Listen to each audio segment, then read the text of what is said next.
تاریکی میں نور دین سے ہو روشنی، کامیاب و کامراں ہو ہر بشر کی زندگی، وحی حق کا نور بھر کے اپنے قلب و ذہن میں، آدمیت پائے فوز دنیاوی و اخروی۔ فاعوذ باللہ السمیع العلیم من الشیطان الرجیم من همزه ونفخه ونفثه، كلا إنها لظى نزاعة للشوى تدعو من أدبر وتولى وجمع فأوعى، إن الإنسان خلق هلوعا إذا مسه الشر جزوعا وإذا مسه الخير منوعا إلا المصلين الذين هم على صلاتهم دائمون۔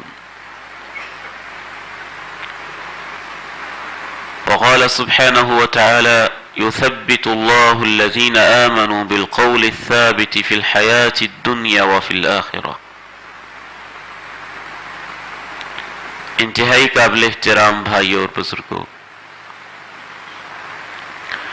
اللہ تعالیٰ کے ہاں ہر نیکی کا بڑا اجر ہے اور ہر عمل صالح کی بہت زیادہ قدر کی جاتی ہے، لیکن بالخصوص وہ نیکی جس پر انسان ہمیشگی کرے وہ اللہ کو تمام نیکیوں میں سب سے زیادہ پیاری لگتی ہے۔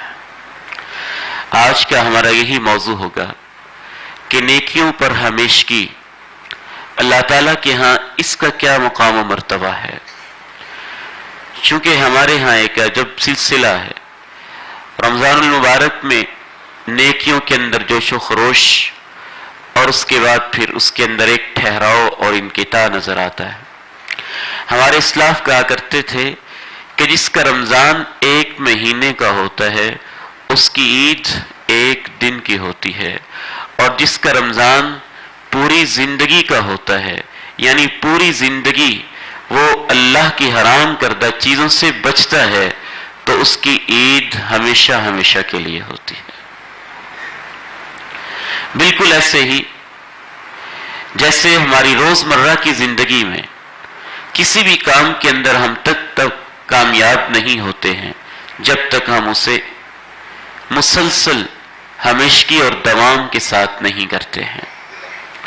کوئی بھی دکاندار کامیاب نہیں ہے جب تک وہ روزانہ کی بنیاد پہ اپنی دکان کو وقت نہ دے، اور کوئی بھی تاجر کامیاب نہیں ہے جب تک وہ اپنی تجارت کو کنٹینیوسلی ٹائم نہیں دیتا ہے۔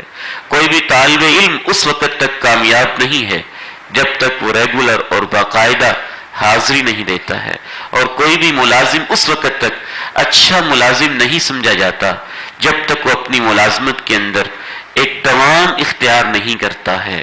تو کیا خیال ہے، دنیا کے یہ چھوٹے چھوٹے کام تو تب تک مکمل نہیں ہوتے ہیں جب تک اس پہ ہمیشگی نہ کی جائے، تو اللہ کے ساتھ جو سودا ہے اور اللہ کے ساتھ جو جنت کا معاملہ ہے وہ عارضی زندگی میں تھوڑے دنوں کے اندر کیسے پایہ تکمیل کو پہنچ سکتا ہے۔ اسی لیے رسول اللہ صلی اللہ علیہ وسلم کے بارے میں حضرت عائشہ رضی اللہ تعالی عنہا ارشاد فرماتی ہیں، کان اذا عمل عملا اثبته، اللہ کے نبی علیہ السلام جب بھی کوئی نیکی کا کام کیا کرتے تھے تو اسے ہمیشہ کیا کرتے تھے۔ وکان یقوم من اللیل، ایک فرض تو فرض ہے نا، وہ تو کرنے ہی ہمیشہ ہیں، لیکن نفل نماز، تہجد کی نماز جو اللہ کے پیغمبر علیہ السلام رات کے وقت نفلی طور پہ پڑھا کرتے تھے، حضرت عائشہ رضی اللہ تعالی عنہا ارشاد فرماتی ہیں کہ جب آپ کی رات کی نماز رہ جاتی تھی تو آپ صبح کے وقت 12 رکعت پڑھ کے اس کی قضائی دیا کرتے تھے۔ نفل اعمال بھی آپ ہمیشہ کرتے تھے۔ رسول اللہ صلی اللہ علیہ وسلم سے پوچھا گیا، ای الاعمال احب الی اللہ؟ قال احب الاعمال الی اللہ ادومها وان قل، آپ سے پوچھا جاتا ہے اللہ کو سب سے پیارا عمل کون سا لگتا ہے؟ آپ ارشاد فرماتے ہیں اللہ کے نزدیک سب سے پیاری نیکی وہ ہوتی ہے جو ہمیشہ کی جائے، وان قل، اگرچہ وہ تھوڑی سی ہو۔ سب سے پہلا فائدہ نیکیوں کو ہمیشہ کرنے کا یہ ہوتا ہے کہ نیک اعمال کرنے والا انسان اور ہمیشہ نیکیاں کرنے والا انسان اللہ رب العزت کا سب سے مقرب بندہ بن جاتا ہے۔ رسول اللہ صلی اللہ علیہ وسلم ارشاد فرماتے ہیں، یقول اللہ سبحانہ وتعالی، اللہ تعالیٰ ارشاد فرماتے ہیں، ما تقرب الی عبد احب الی مما افترضته علیہ، اگر بندہ میرے قریب ہونا چاہتا ہے تو سب سے پہلے وہ فرائض ہیں جو میں نے بندے کے اوپر فرض کیے ہوئے ہیں ان پہ عمل کرے۔ یعنی اگر اللہ کا قرب کو انسان چاہتا ہے تو اپنی شوق اور ذوق کے مطابق نہیں ملے گا، بلکہ جو اللہ نے فرائض رکھے ہیں ان کے مطابق ملے گا۔ یہ نہیں ہے گھر کے اندر بوڑھے والدین ہوں اور آپ کے سر پہ جہاد کا شوق سوار ہو جائے اور ان کو حالات کے رحم و کرم کے چھوڑ کے گھر کے اندر بے یار و مددگار چھوڑ کے آپ اپنے شوق کی تکمیل کے لیے روانہ ہو جائیں، یا کسی کو تبلیغ کا ذوق اور شوق چڑھا ہوا ہو اور اس کے سر پہ سوار ہو، گھر میں بوڑھی والدہ کو اور بوڑھے باپ کو خدمت کی ضرورت ہو اور اپنے شوق کو پورا کرنے کے لیے ایک نفلی کام تبلیغ کے لیے روانہ ہو جائے، نہیں، اللہ کے پیغمبر ارشاد فرماتے ہیں سب سے افضل کام جس کے ذریعے بندہ اللہ کے قریب ہوتا ہے وہ اپنے فرائض کو پورا کرنا ہے۔ فرض کی تکمیل پہلے ہے۔ پھر آپ ارشاد فرماتے ہیں کہ اللہ رب العزت کہتے ہیں وَمَا زَالَ عَبْدِي يَتَقَرَّبُ إِلَيَّ، اور میرا بندہ نوافل کے ذریعے اس کے بعد پھر میرے قریب ہوتا جاتا ہے، میرے قریب ہوتا جاتا ہے۔ کتنا قریب ہوتا جاتا ہے؟ حَتَّى أُحِبَّهُ، یہاں تک کہ میں اس سے محبت کرنے لگتا ہوں۔ بعض روایات میں یہاں تک اور احادیث کے اندر آیا ہے کہ اللہ کہتے ہیں میں تو اس کے کان بن جاتا ہوں، میں اس کے ہاتھ بن جاتا ہوں، میں اس کی آنکھ بن جاتا ہوں۔ اس کے وجود کے اندر اللہ رب العزت کی طرف سے ایک نور پیدا ہوتا ہے، طاقت پیدا ہوتی ہے، روحانی قوت کے سرچشمے اس کے وجود کے اندر اللہ کی طرف سے پیدا ہو جاتے ہیں جو مسلسل نیکیاں کرتا ہے۔ دوسرا فائدہ، جب بندہ ہمیشہ نیکی کا کام کرتا ہے، اگر کسی وقت اس پہ پریشانی آ جائے، مصیبت آ جائے، ناگہانی قسم کی آفت آ جائے، کوئی امتحان آ جائے، کوئی ابتلا اور آزمائش کی کیفیت آ جائے، تو جو ہمیشہ اللہ کو یاد رکھنے والا ہے جب مشکل میں پھنس جاتا ہے تو پھر اللہ اسے بہت یاد رکھتے ہیں۔ مفسرین لکھتے ہیں حضرت یونس علیہ السلام رب تعالیٰ کی اجازت کے بغیر اپنی قوم سے ناراض ہو کے انہوں نے قوم کو یوں ایک طرح سے ان سے جان چھڑانے کے لیے ناراض ہو کے سفر پہ روانہ ہو گئے ہیں۔ راستے کے اندر اللہ رب العزت کی طرف سے آزمائش آئی ہے اور ان کو سمندر میں پھینک دیا گیا ہے، سمندر میں پھینکے گئے ہیں۔ فَالْتَقَمَهُ الْحُوتُ وَهُوَ مُلِيمٌ، مچھلی نے ان کو اپنا نوالا بنا لیا ہے، لقمہ بنا کے اپنے پیٹ میں ڈال لیا ہے، اور سخت اندھیروں کے اندر کہیں پانی کے اندھیرے ہیں، کہیں رات کے اندھیرے ہیں، کہیں مچھلی کے پیٹ کے اندھیرے ہیں۔ یونس علیہ السلام مچھلی کے پیٹ کے اندر جا چکے ہیں۔ لا الہ الا انت سبحانک انی کنت من الظالمین کا ورد اپنی زبان کے اوپر جاری کرتے ہیں۔ امام ابن کثیر لکھتے ہیں کہ ان کا یہ پڑے ہوئے الفاظ عرش معلیٰ تک پہنچتے ہیں اور عرش کے ارد گرد یوں لپٹ جاتے ہیں۔ ایک دھیمی دھیمی سی سہمی سی دبی سی آواز آتی ہے۔ فرشتے کہتے ہیں یا اللہ یہ آواز جانی پہچانی سی ہے، یہ تیرے کس بندے کی آواز ہے؟ رب تعالیٰ فرماتے ہیں یہ یونس کی آواز ہے۔ فرشتے کہتے ہیں یا اللہ یہ وہی یونس ہیں جو نیکیوں کے کام ہمیشہ کیا کرتے تھے۔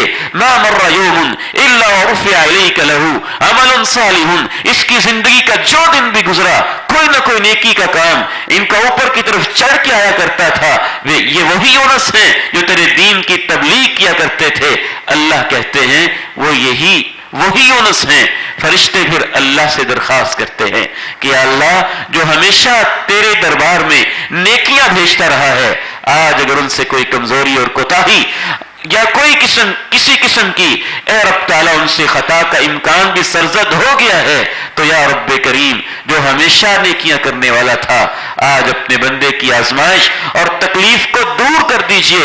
امام ابن کثیر لکھتے ہیں امام تبری اس آیت کا ایک مفہوم یہ بیان کرتے ہیں فلولا انه كان من المسبحين للبث في بطنه الى يوم يبعثون، اگر میرا یونس پیغمبر پہلے سے ہمیشہ نیکیاں کرنے والا اور پہلے سے ہمیشہ ہمیں یاد کرنے والا نہ ہوتا تو مچھلی کے پیٹ میں جانے کے بعد قیامت تک وہ مچھلی کے پیٹ میں ہی باقی رہتا، لیکن چونکہ وہ نیکیاں کرنے والے تھے، رب تعالیٰ کے پیغمبر تھے، عظیم انسان تھے اور رب تعالیٰ کو یاد کرنے والے اور رب سے تعلق کو قائم رکھنے والے تھے، تو یہ سابقہ نیکیاں ہوتی ہیں، مشکل حالات کے اندر وہ کام آیا کرتی ہیں۔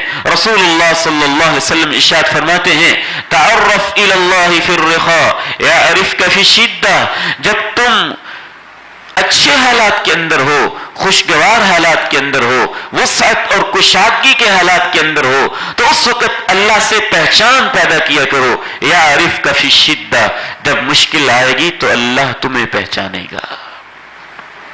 ایک اور حدیث میں رسول اللہ صلی اللہ علیہ وسلم ارشاد فرماتے ہیں من احب ان یستجیب اللہ له فی الشدہ، جو یہ چاہتا ہو کہ مشکل کے اندر اللہ اس کی دعاؤں کو قبول کر لے، جب وہ مصیبت کے اندر آزمائش کے اندر گھرا ہوا ہو تو اس وقت اس کی ہر دعا قبول ہو جائے، جو یہ چاہتا ہو فلیکثر من الدعاء فی الرخاء، تو پھر وہ اچھے حالات کے اندر زیادہ دعائیں کیا کرے۔ تو دوسرا فائدہ نیکی کے اوپر ہمیشگی کرنے کا یہ ہوتا ہے کہ جو انسان نیکیاں کرنے والا ہوتا ہے اور مسلسل نیکیاں کرنے والا ہوتا ہے، رب تعالیٰ کی عبادت کرنے والا ہوتا ہے اور مسلسل عبادت کرنے والا ہوتا ہے، جب وہ پریشانی اور مصیبت کے اندر گر جاتا ہے تو اللہ اس کی سابقہ نیکیوں کی لاج رکھتے ہوئے صرف اس کی ہی نہیں، میرا تو ایمان ہے کہ اللہ اس کی نسلوں کی بھی حفاظت فرما دیتا ہے، نسلوں تک کی حفاظت فرما دیتا ہے۔ تیسرا فائدہ نیکیوں کے اوپر ہمیشگی کرنے کا یہ ہوتا ہے کہ انسان کی صحت ہر وقت ایک جیسی نہیں رہتی، جوانی ہمیشہ نہیں رہتی، حالات ہمیشہ ایک جیسے نہیں رہتے ہیں۔ جو انسان عام حالات کے اندر نیکیوں پہ دوام کرتا ہے، ہمیشہ نیکیاں کرتا ہے، جب اس پہ بیماری کی کیفیت طاری ہو جائے، جوانی اس سے رخصت ہو جائے، بڑھاپا اس پہ طاری ہو جائے، وہی انسان جو دو دمن کے بیگ اپنے کندھوں کے اوپر اٹھا لیتا تھا، جب وہ ایک گلاس اٹھانے کے قابل نہ رہے، وہ جو میلوں پیدل سفر طے کر لیتا تھا، مسجد میں پیدل چل کے آنے کے قابل نہ رہے، بڑھاپا طاری ہو جائے، قوا مزمحل ہو جائیں، زبان ساتھ دینا چھوڑ جائے، آنکھیں ہیں وہ رفاقت نہ دیں، اعضاء ہیں وہ بے وفائی کر جائیں، تو جو انسان اپنی جوانی کے عالم میں، صحت کے عالم میں نیکیاں کرنے والا ہوتا تھا، جب اس کے اوپر بیماری طاری ہو جاتی ہے یا بڑھاپا طاری ہو جاتا ہے اور اس بیماری اور بڑھاپے کی وجہ سے کچھ نیکیوں کے اندر کمی رہ جاتی ہے یا انقطاع پیدا ہو جاتا ہے، تو اس کی سابقہ ہمیشہ کی نیکیوں کو دیکھ کر بیماری کی حالت میں وہ نیکیاں جاری رکھے بغیر بھی اللہ اس کو ثواب دیتے رہتا ہے۔ یہ اس کا فضل ہوتا ہے، یہ اس کا کرم ہوتا ہے۔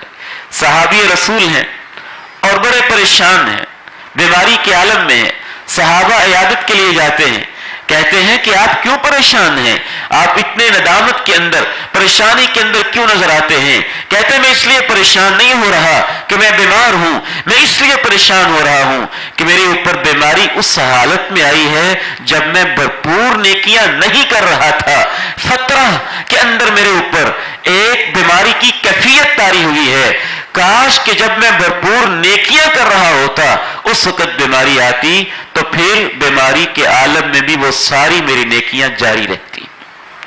رسول اللہ صلی اللہ علیہ وسلم سے اور بھی واضح احادیث کے اندر یہ ثابت ہے کہ جب بھی کوئی شخص سفر میں ہو، بیماری میں ہو، بڑھاپے میں ہو، اور جو وہ نیکیاں ہمیشہ کرتا ہو، سفر کی وجہ سے، بیماری کی وجہ سے، بڑھاپے کی وجہ سے اس کی وہ نیکیاں رہ بھی جائیں تو اللہ رب العزت اس کی سابقہ تمام نیکیوں کے ثواب کو اس کے نامہ اعمال میں پھر بھی جاری رکھتے ہیں کہ یہ ہمیشہ نیکیاں کرنے والا تھا۔ بیماری اللہ کی طرف سے آئی ہے، سفر ضرورت کے تحت درپیش ہو گیا ہے، بڑھاپا اللہ کی تقدیر کا فیصلہ ہے، اس میں انسان کا تو کوئی قصور نہیں ہے۔ تو یہ ایک تیسرا فائدہ ہوتا ہے نیکیوں کے اوپر ہمیشگی اور دوام کا۔ ایک چوتھا فائدہ نیکیوں کے اوپر ہمیشگی اور دوام کا انسان کو یہ حاصل ہوتا ہے کہ جو انسان بھی ہمیشہ نیکیاں کرتا ہے اللہ رب العزت اسے اچھا صالح اور نیک خاتمہ نصیب فرما دیتے ہیں.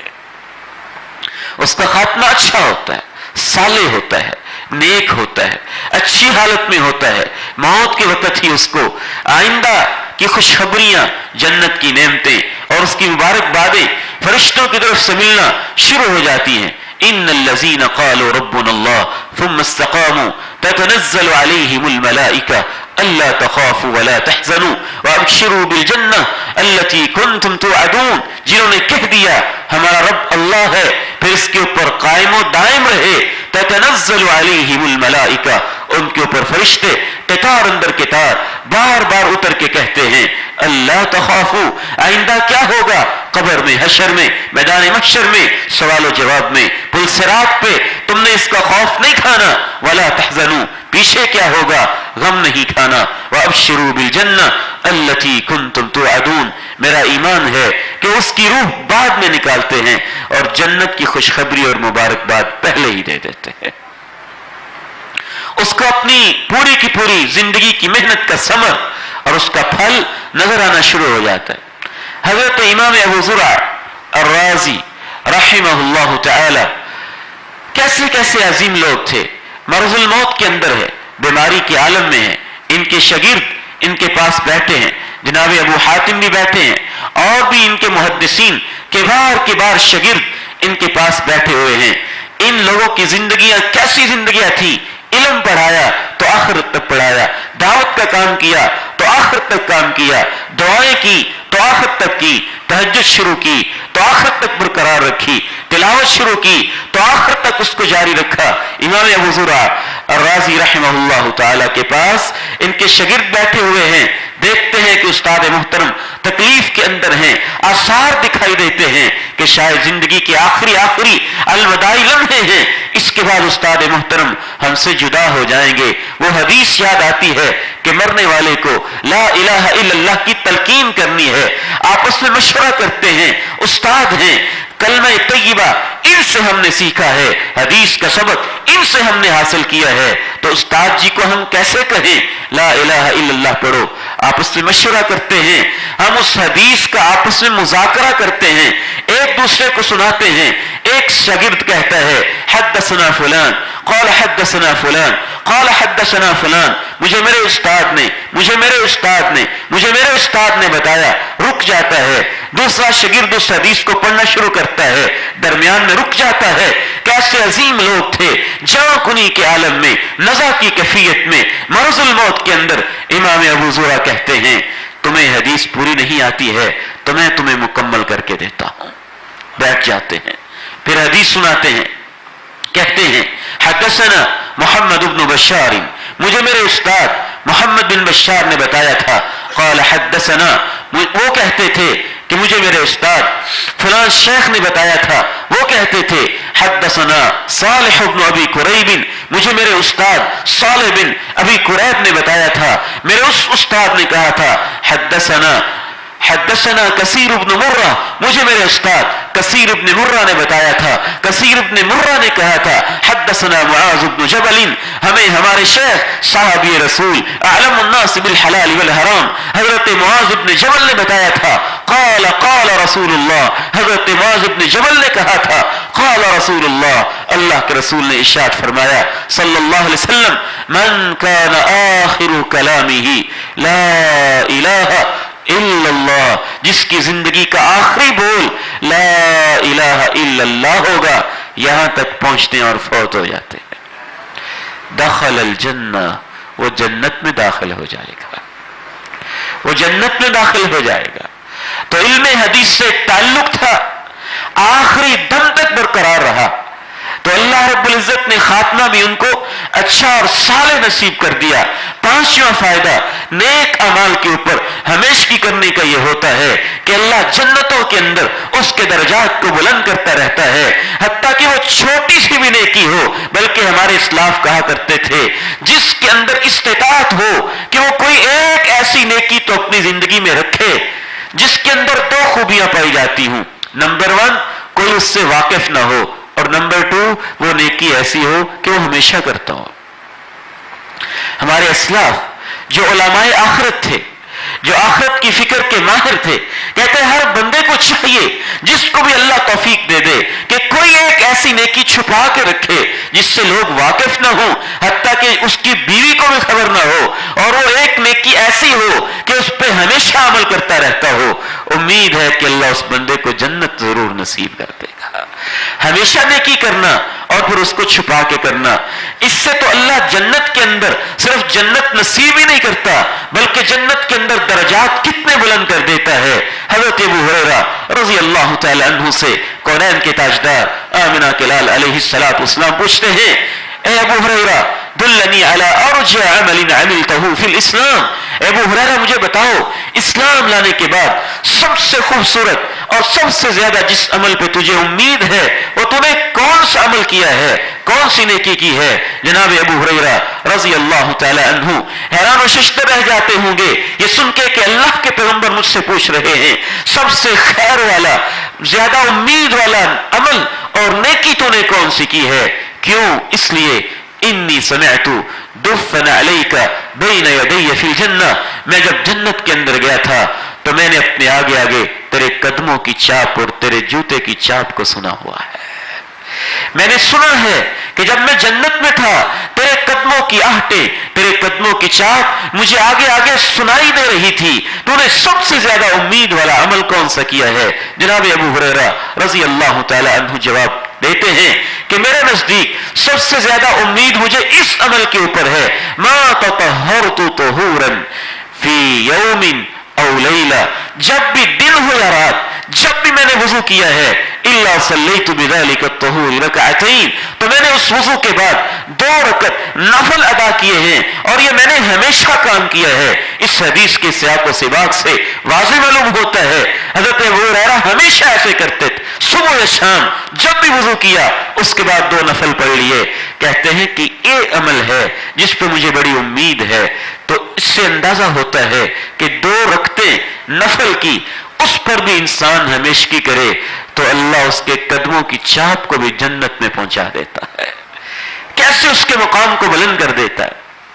ہمارے اندر بہت ساری کمزوریاں ہیں. اسلاف کو دیکھیں تو 60 سال کی زندگی، 50 سال کی زندگی، 70 سال کی زندگی، پورا ریکارڈ دیکھیں تو ایک نیکی شروع کی ہے تو اس پر ہمیشگی اور دوام اختیار کیا ہے. حضرت علی مرتضیٰ رضی اللہ تعالی عنہ حضرت فاطمہ رضی اللہ تعالی عنہا کو جب نبی علیہ السلام کے پاس بھیجتے ہیں اور کائنات کا یہ حسین و جمیل جوڑا جب پوچھتا ہے کہ ہمیں بھی گھر کی خدمت کے لیے ایک نوکر اور غلام فراہم کر دیا جائے تو آپ ارشاد فرماتے ہیں کہ میں تمہیں غلام سے بہتر وظیفہ نہ بتا دوں؟ جب رات بستر پہ جانے لگو تو اس وقت تم 34 دفعہ اللہ اکبر، 33 دفعہ الحمدللہ، 33 دفعہ سبحان اللہ پڑھا کرو. حضرت علی مرتضیٰ رضی اللہ تعالی عنہ 10 سال، 20 سال، 30 سال، 36 سال، تقریباً 40 سال گزرنے کے بعد اس حدیث کو بیان کرتے ہیں. کہتے ہیں جب سے میں نے اللہ کے نبی سے یہ وظیفہ سنا ہے، سیاق و سباق سے پتہ چلتا ہے 40 سال گزر گئے ہیں، 40 سال کے اندر میں نے اس وظیفے میں ایک مرتبہ بھی ناغہ نہیں کیا ہے. پوچھنے والا پوچھتا ہے جناب علی مرتضیٰ جب صفین کی جنگ ہو رہی تھی اس وقت بھی نہیں چھوڑا تھا؟ جب گمسان کا معرکہ تھا، کشتوں کے پشتے گر رہے تھے اور لاشیں اور خون بہ رہا تھا، اس وقت بھی نہیں چھوڑا تھا.